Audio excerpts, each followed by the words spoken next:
नमस्कार मित्रों, सभी लोगों को प्रणाम। पहला आज की रामायण की कथा आगे को, अभी प्रताप भानु की कथा पूरी नहीं हुई है तो आगे की कथा पढ़ते हुए आपको सुनाती हूँ। पहले हिंदी में फिर चौपाइयों को सुनाऊंगी। तो वही भेष धरकर आऊँगा और जब एकांत में बुलाकर सब वृत्तांत कह सुनाऊँ तब मुझको पहचान लेना। मुनि की आज्ञा मानकर राजा सोने गया और वह कपटी अपने आसन पर जा बैठा। थके हुए राजा को बहुत जल्दी नींद आ गई, परंतु वह कपटी कैसे सोता, उसे बहुत सोच था। उसी समय कालकेतु राक्षस वहां आया, जिसने सूकर बनकर राजा को भुलाया था। वह तपस्वी राजा का परम मित्र था और स्वयं बहुत प्रकार का छल कपट जानता था। उसके 100 लड़के और 10 भाई थे। वे बड़े दुष्ट, अजय और देवताओं को दुख देने वाले थे। ब्राह्मण, संत और देवताओं को दुखी देकर राजा ने पहले ही उन सबको युद्ध में मार डाला था।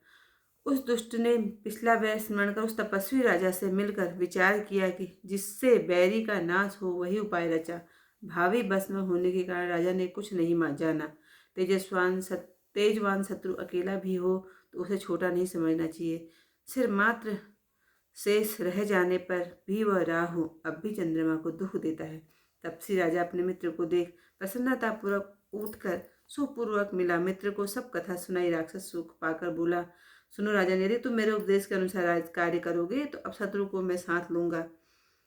सोच को छोड़कर अब तुम सो जाओ। विधाता ने बिना औषधि के ही इस व्याधि को नष्ट कर दिया है। कुल सहित शत्रु को नष्ट करके चौथे दिन में आकर तुमसे मिलूंगा। तब श्री राजा को संतोष देख वह बड़ा कपटी महाक्रोधी राक्षस चला। प्रताप भानु को घोड़ा सहित सोते ही घर पहुंचा दिया। राजा और रानी के पास शयन कराकर घोड़े को घुड़साल में बांध दिया। फिर राजा के पुरोहित को हल ले गया। पर्वत की गुफा में ले जाकर अपनी माया से उसकी बुद्धि को भ्रम में डालकर रख दिया। आप पुरोहित का रूप बनाकर अब उसकी सुंदर सेज पर जाकर सोता रहा। सवेरा होने से पहले ही राजा जाग पड़ा। अपने को महल में देखकर बहुत अचरज माना। मुनि की महिमा का अनुमान कर राजा चुपचाप उठा, जिससे रानी को भी पता न हो। फिर वही घोड़े पर चढ़कर वन को चला गया। नगर के किसी नर नारी ने भी नहीं जाना। दोपहर होने पर राजा आया। तब घर घर उत्सव हुआ, आनंद बधाई बजने लगी। पुरोहित को जब राजा ने देखा तो चकित होकर देखने लगा। उसी का स्मरण हो आया। राजा को 3 दिन युग के समान बीते। कपटी मुनि के चरणों में उसकी मति लीन रही। समय जानकर पुरोहित रूपी राक्षस आया और एकांत में ले जाकर सब बातें कहकर समझा दिया। राजा गुरु को पहचान कर प्रसन्न हुआ। भ्रमवश उसको कुछ ज्ञान न रहा, किंतु 1 लाख श्रेष्ठ ब्राह्मणों को सुकुटुम्ब न्योता दिया। पुरोहित ने 6 रस के 4 प्रकार के भोजन, जैसे कि सूप शास्त्र में कहे हैं, बनाए। अपनी राक्षसी माया से अगण्य रसोई तैयार की। अनेक प्रकार के पशुओं का मांस पकाया और उस दुष्ट से ने ब्राह्मणों का मांस भी मिला दिया। भोजन के लिए सब ब्राह्मणों को बुलाया और चरण धोकर आदर सहित सबको बैठाया। राजा के परोसने लगते ही उसी समय आकाशवाणी हुई, हे ब्राह्मणों, तुम सब उठकर अपने अपने घर जाओ। यह अन्न मत खाओ, इससे खाने से बड़ी हानि है। इसमें ब्राह्मणों का मांस मिला हुआ है। यह सुन विश्वास मानकर सब ब्राह्मण उठ खड़े हुए। राजा घबरा गया। उसकी बुद्धि मोह से ऐसी भ्रमित हो गई कि होनहार के बस मुख से बात नहीं निकली। तब ब्राह्मणों ने कुछ विचार नहीं किया और कोप करके बोले, अरे मूढ़ राजा, तो अपने कुटुंब समेत जाकर राक्षस हो जा। अरे क्षत्रिय धम, तू ब्राह्मणों को बुलाकर सपरिवार भ्रष्ट करना चाहता था। ईश्वर ने हमारा धर्म बचा लिया, अब तू सपरिवार नष्ट होगा। 1 साल के भीतर तेरा नाश हो जाए, तेरे वंश में जल देने वाला भी न रहे। साफ सुनकर राजा डर से व्याकुल हो गया। फिर गंभीर आकाशवाणी हुई, हे ब्राह्मणों, तुमने विचार कर साप नहीं दिया। राजा ने कुछ भी अपराध नहीं किया है। सब ब्राह्मण आकाशवाणी सुनकर भौचक्के हो गए। तब राजा वहां गया जहाँ भोजन बना था। वहां न तो भोजन था, न रसोईया ब्राह्मण था।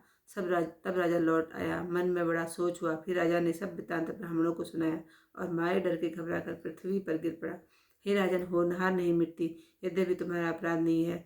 ब्राह्मणों का महाघोर शाप किसी के लिए अन्यथा नहीं हो सकता। तो आज का अध्याय यहीं पर समाप्त करती हूँ, क्योंकि अभी चौपाई भी पढ़नी है। बिना चौपाई के रामायण को पढ़ने का कोई अपना मज़ा कुछ नहीं है। जब चौपाई पढ़ी तभी मन को शांति भी मिलती है। ऐसा लगता है कि हम रामायण को पढ़ रहे हैं। शयन कीन निप आय सुमानी, आसन जाए बैठ छल ज्ञानी। समित भूप निद्रा अति आई, सो किमि सोव सोच अधिकाई। काल के तो निशिचर तहावा, जय सो कर होय निपय बुलावा।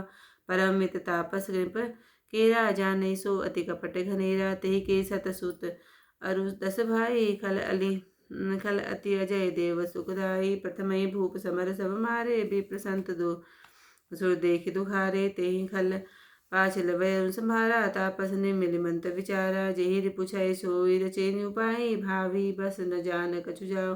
रिपु तेजसि अकेल अपी, लघु करि कनियन ताहु। अजहु देत दुख रहि रवि शशि, सिर अवशेष तिराहु। ताप निप निज सखै निहारी, हरषि मिटे उरि भयो दुख सुखारी। मित्र ही कही सब कथा सुनाई, जादू दान बोला सुख पाय। अब सांदेव रिपु सुनौ नरेसा, जो तुम कीन मोर उपदेशा। परिहरि सोच रहूं तुम सोई, बिनु औसत विधा व्यय। आदि विधि होई, कुल समेत रिपु मूल बहाई। चौथे दिवस मिलव में आई, तापस निभई बहुत परितोषु। चला महाकपट अति रोषु, भानु प्रताप बाजी समेता। पहुँचाए सिसोवतहि निकेता, निपहि नारी पहि शयन कराई। है ग्रह बाधहि बाजी बनाई, राजा के उपरोहिता ही। हरि में गयहु बहोरी, लय राखे सिंह गिरि सो खोह महु। माया करि मति भोरी, आप विरंच उपरोहित रूपा। परे जाय ते सेज अनुपा, जागे निप अनभय विहाना। देखि पवन अति अचरज माना, मुनि महिमा मन महु अनुमानी। गवहि जे जान नरानी, कानन गयो बाजी बड़ चढ़िते ही।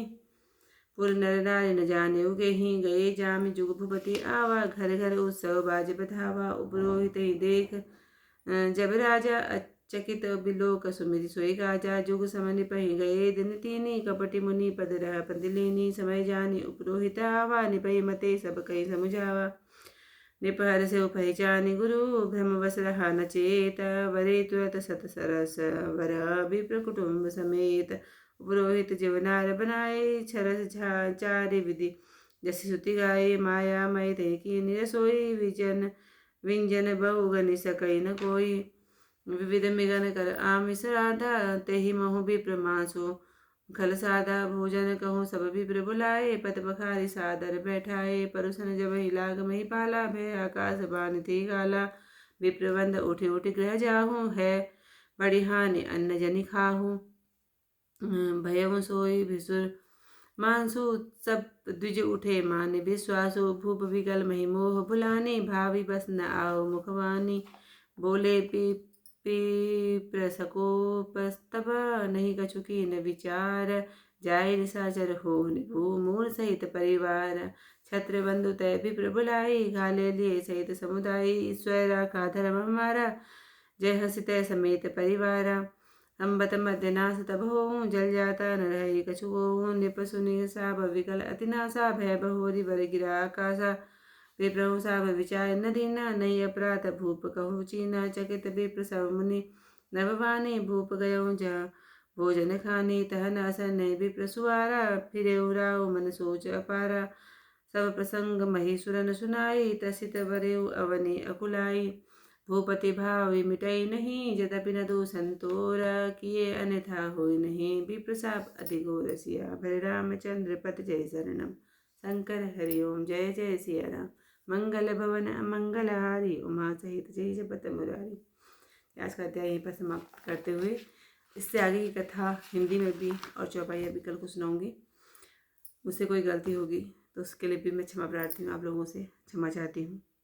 धन्यवाद।